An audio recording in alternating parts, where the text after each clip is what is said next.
Hello, hello. Welcome to another episode of Tenacity Speaks TV. Of course, I am your host, Tenacity Speaks.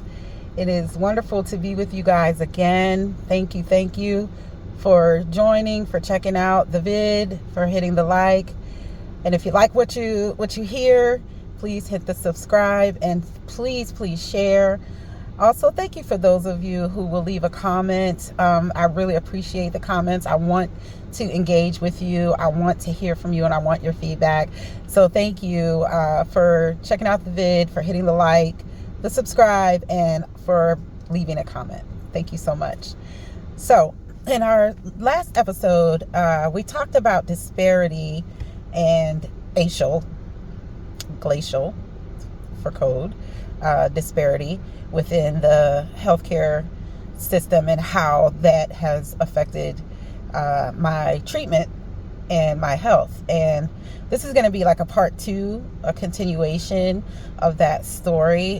In the previous episode, I gave an example of some of the differences that I noticed during the pandemic between healthcare options and what was available for treatment in the South versus what was available in the North. And today I want to talk about just how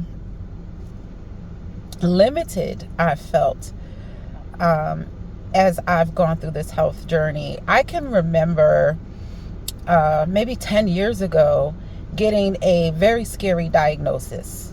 And when the diagnosis was given to me concerning my lungs, my pulmonologist at the time did not go into depth on an educational level as to what this diagnosis meant, how it could affect me, what it looked like in my body internally, and what it looked like, how it showed up symptomatically. These things were not discussed with me in depth, and so I had to use my Googles. And anybody who has Googled a health condition can tell you all that did was scare the bejesus out of me even more. So I never got, I didn't get clarity. And so I was walking around believing I had this very scary diagnosis for about 2 or 3 years, actually, where I didn't know how it was affecting me in my body. I didn't know what treatment options there were. I was seeing my pulmonologist on a regular basis, but I was not given a very specific treatment plan. It was more like, yeah, we're going to run these tests and we're going to do this test and, take your regular maintenance inhalers and breathing treatments, and every once in a while we're going to put you on steroids and hopefully keep you out of the hospital. And that was the extent of my treatment plan, and that was 10 years ago.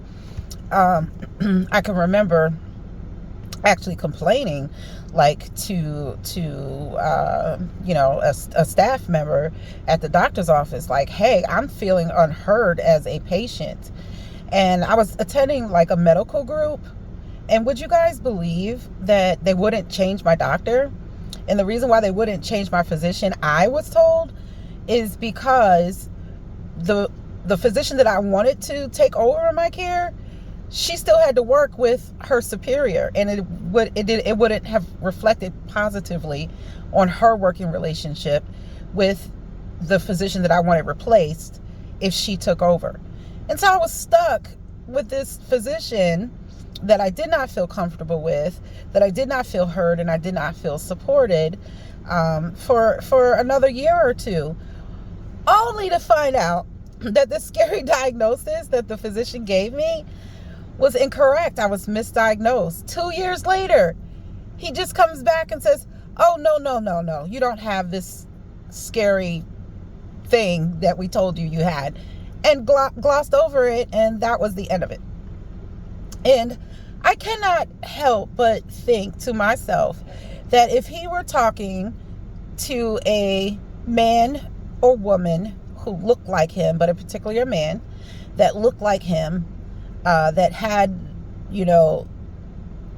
similarities to his lifestyle and his experiences, that he would have not taken the time to provide that education. I don't know what biases he may have had towards me for a fact, but it just seems to me that this professional who had been in the business for more than 30 years would understand that if you're giving a patient a very scary diagnosis that is progressive and doesn't have a cure, that you would also provide some education to them about this diagnosis. Just, I don't know, common sense to me. But I have found repeatedly in my experiences dealing with my health concerns is that unless I specifically force physicians to slow down, meaning you're not going to be in and out of my room in 2 minutes or less because I have questions and I need my questions answered. Unless I do that, I don't get the education and I end up having to research on my own. Now, I want to say that for anyone who has a health diagnosis, you absolutely should do your own research. You absolutely should educate yourself as much as you can on whatever your particular diagnosis or diagnoses are. I would caution you to not let Google be your primary and only source. I would say, maybe take a visit to the library and take a look at some medical books and things of that nature. But educate yourselves, right? Don't leave it all up to the doctors. And that is the advice that I had to take. That is the advice that I give. But not just in, I have experienced what I would deem to be disparity in healthcare in a plethora of ways. Not just that, but even being treated inpatient and how the certain measures were never taken for me. Like certain treatment options that are available were just never discussed. And there was never a reason given to why. And I'm not going to put it all on race. I can't say for a certainty that socioeconomic status doesn't play a part. I can't say for certainty that it comes down to the style of the physician. But what I can say is we know that there is a disparity in our healthcare system, particularly if you are a woman and particularly if you are a woman of color.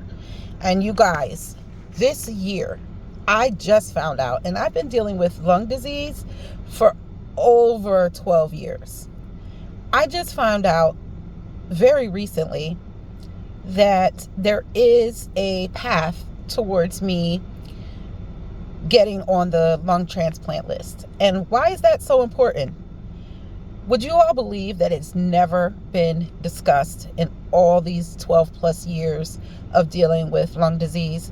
No one ever gave me the option. And you could argue that maybe I wasn't, maybe I didn't meet the requirements as far as, or the threshold of how bad off I was. And maybe now, I've progressed, but it wasn't even a conversation. And when I would bring it up, I would be brushed off.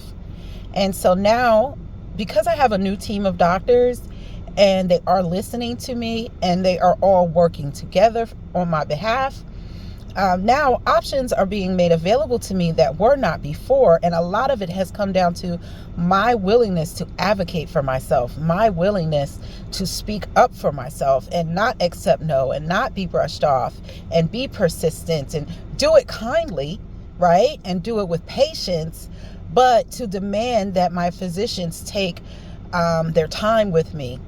And when I don't understand, I speak up and I say so. And so this is just some examples. I have so many more, and down the road we'll get into some others. And but this is just some examples of how disparity in our healthcare system has shown up in my life. And I like to end my videos as much as possible with a message of hope and just some encouragement for anyone who may need it today. And so what I want to say to you is, whether you are dealing with a minor health ailment or a major health diagnosis that you are currently battling, I want you to know that there is help.